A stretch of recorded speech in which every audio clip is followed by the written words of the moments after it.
Next question है, देखना जरा ध्यान से।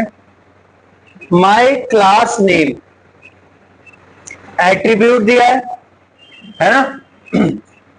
In above line of code star represents, क्या रिप्रेजेंट कर रहा है? Universal selector. आपको पता ही होगा स्टार से क्या रिप्रेजेंट करते हैं हम, universal selector.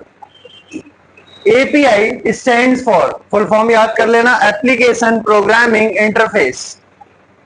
Which of the following input type introduction in HTML5 allow users to select a value within a specific range। जैसे एज है, एज के लिए हम क्या बना रहे हैं, रेंज बना रहे हैं 1 से 100, उनमें से ही आप कोई सिलेक्ट कर सकते हो। तो उसके लिए क्या होता है, input type range.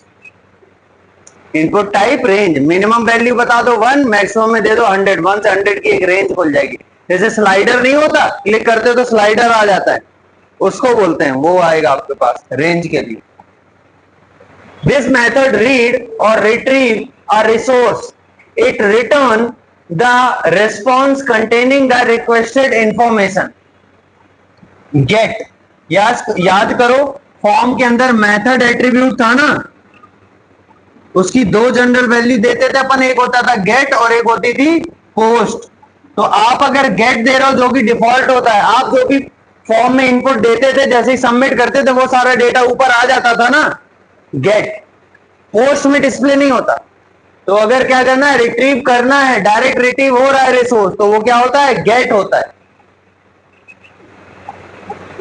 If border colour is omit, अगर बॉर्डर कलर छोड़ दिया जाता है तो डिफॉल्ट में कौन सा कलर आता है, जो भी आपके टेक्स्ट का कलर होता है।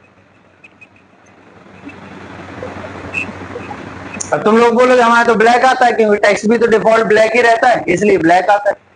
Which function is called to validate data, किसी भी डेटा को वैलिडेट करने के लिए हमें कोई डायरेक्ट फंक्शन नहीं दिया गया, कोई भी डायरेक्ट फंक्शन हमारे पास नहीं होता डेटा को वैलिडेट करने की, तो क्या होगा, no predefined function for data validation. How can you apply a border to an element in W3 CSS, W3 CSS में अगर आपको बॉर्डर लगाना है तो हमारे पास डायरेक्ट क्लासेस दी गई है, कौन सी, W3 border class. Which attribute is required for the IMG, का सबसे मेन एट्रीब्यूट कौन सा होता है, SRC। Is an area editing software where you can add text, colour, shape and other elements. क्या होते हैं, लेयर्स। कल ही डिस्कस किया था ना, कोई भी इमेज है उसके ऊपर अगर आपको ये सारी चीजें एडिट करनी है, किसी पे कलर चेंज करना है, टेक्स्ट डालना है, शेप चेंज करना है, तो उसके लिए क्या बनाते हैं अपन, लेयर्स बनाते हैं। Which is not a feature of angular JS, इनमें से कौन सा एंगुलर JS फीचर नहीं है। डेटा बाइंडिंग होती है, डायरेक्टिव्स यूज होते हैं, स्पीड और परफॉर्मेंस इंप्रूव होती है, क्या नहीं होता, ब्राउजर स्पेसिफिक। ऐसा नहीं है कि एंगुलर JS किसी पर्टिकुलर ब्राउजर पे ही चलेगा, सारे ब्राउजर्स में सपोर्ट होता है। Which of the following programming language are used for back end, front end में यूज होता है HTML, CSS, JavaScript, Angular JS, CSS framework, Node.js, आ रही बात समझ में, बूटस्ट्रैप। बैक एंड में होती है प्रोग्रामिंग लैंग्वेज C, C++, जावा, .NET, पाइथन के जो नाम सुने होंगे आपने। तो C शार्प ये आपकी .NET की प्रोग्रामिंग लैंग्वेज होती है, रूबी हो गया, गोलैंग, ये सारी क्या है आपकी प्रोग्रामिंग लैंग्वेज है। गोलैंग एक लैंग्वेज है जो गूगल ने डेवलप की है, जियो मतलब गूगल, लैंग मतलब लैंग्वेज। तो ये सारी programming language high level language है, ये बैकएंड में काम करती है। तो क्या होगा, all of these. Which photo editor is commonly use for creating and editing GIF, generally अपन क्या यूज करते हैं, Photoshop. What does href attribute define in an anchor tag, anchor tag में href एट्रीब्यूट क्या बताता है, रिसोर्स का address, URL।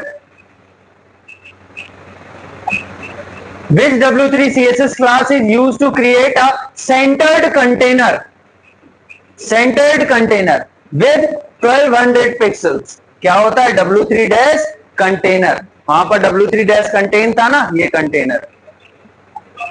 Which method is used to get the input from a user from a prompt pop-up box? Prompt नाम का function होता है, पता ही है अपन को। prompt फंक्शन के अंदर आपको जो मैसेज देना है वो आप दे सकते हो। SGML standard generalise markup language, standard generalise markup language के बारे में कौन सा सही है? फुल फॉर्म दिया है स्टैंडर्ड जनरलाइज मार्कअप लैंग्वेज, सही है।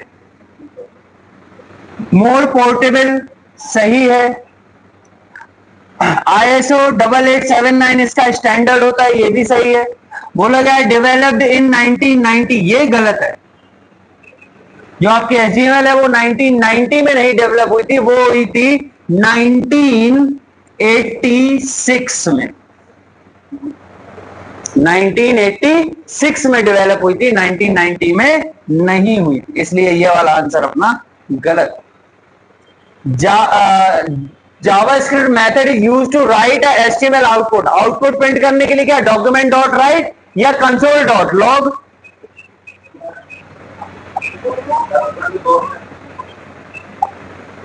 कंसोल डॉट लॉग भी है, तो फिर डॉक्यूमेंट डॉट राइट लगाओ, क्योंकि ये जो होता है कंसोल डॉट लॉग, ये जनरली आउटपुट को कंसोल स्क्रीन पर देता है।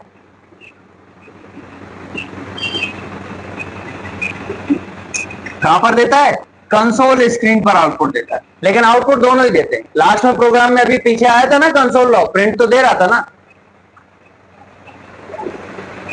Which of the following number object function returns the value of a number? कौन सा ऑपरेटर है अपने पास? ये एक फंक्शन होता है वैल्यू ऑफ, जो किसी की भी क्या बताता है? वैल्यू बताता है। आप इसके अंदर कोई नंबर दोगे, ये बताएगा नंबर है। आप कोई कैरेक्टर दोगे, बताएगा स्ट्रिंग है। हरी बात समझ में? आप कोई बुलियन वैल्यू बताओगे, बुलियन है। फंक्शन दोगे, फंक्शन रिटर्न करेगा। तो किसी का भी टाइप बताता है यहां पर value of. Angular JS is a, angular JS क्या है? Client side Java script framework. Which of the following is a back-end programming language? ये सारी फ्रंट एंड है। PHP कौन सी होती है? Back and. How you can apply rounded corner? Rounded corner मतलब border radius वाली प्रॉपर्टी, ये जो कॉर्नर राउंड होते हैं ना। An element using W3 CSS, ठीक है। राउंडेड क्लास, एक corner dash round, W3 dash border dash radius, W3 dash rounded corner, ऐसी तो कुछ होती नहीं। राउंडेड बॉर्डर वाली, यानी जो W3 डैश लगाते हो ना आप, W3 dash round, W3 dash round dash फिर नंबर दे देते हो, ठीक है।